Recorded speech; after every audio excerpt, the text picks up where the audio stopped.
Selamat pagi. Perkenalkan, nama saya Veronica Temoren.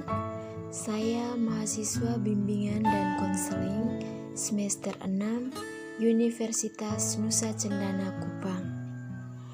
Pada kesempatan ini, saya akan menjelaskan materi dengan topik cara mengontrol emosi pada bidang pribadi dengan layanan informasi.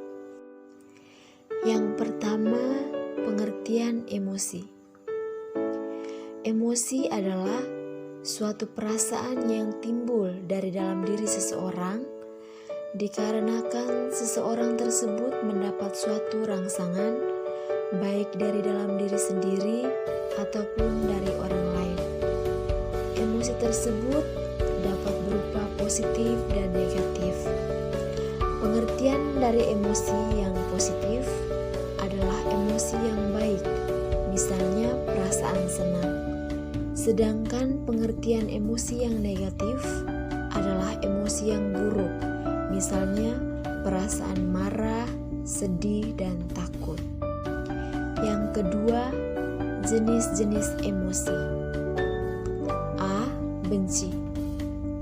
Benci berarti manusia yang merasakan emosi berupa kebencian akan merasakan ketidaksukaan kepada hal-hal yang tidak membuatnya bahagia, mendatangkan kesedihan atau menyakiti dirinya.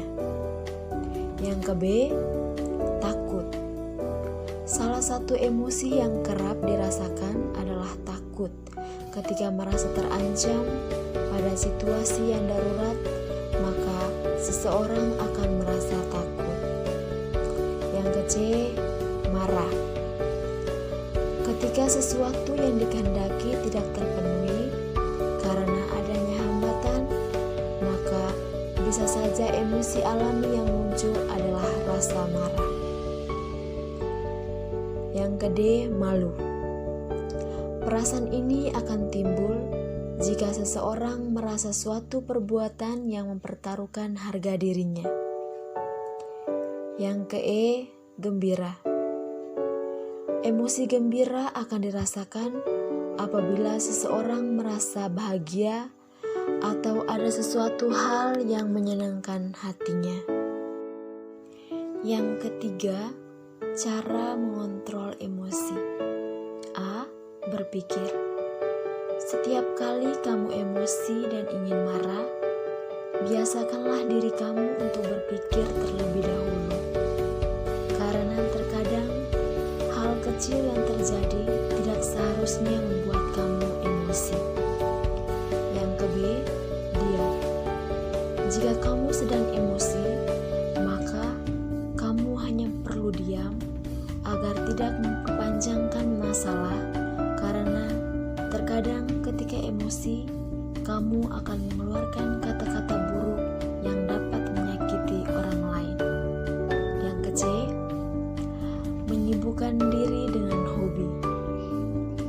Ketika emosi, lebih baik kamu menyibukkan diri dengan hobi atau dengan menjalankan aktivitas yang membuat kamu bahagia, maka kamu akan mendapatkan emosi-emosi yang positif pada kehidupan. Yang ke D, memberi waktu untuk sendiri.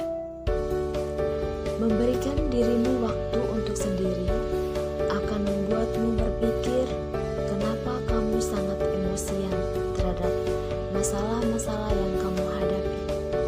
Kamu juga bisa meluangkan waktu untuk berlibur sendirian, menikmati ketenangan dan kenyamanan diri agar kamu lebih rileks. Yang ke E, memaafkan. Jika kamu memaafkan mereka yang telah membuatmu kecewa atau marah, maka akan membuatmu tidak memikirkan permasalahan tersebut dan hidupmu akan jauh lebih tenang. Baik, materi ini bersumber dari internet. Dan ada pepatah mengatakan bahwa jangan biarkan kejadian hidup menjatuhkanmu dan jangan pernah mengeluh. Kamu bisa saja kecewa, tetapi jangan kehilangan semangat karena kejadian dalam hidup.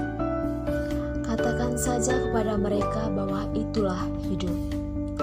Karena kekuatan datang bukan dari kekuatan fisik, tetapi datang dari semangat yang tidak pernah padam. Terima kasih.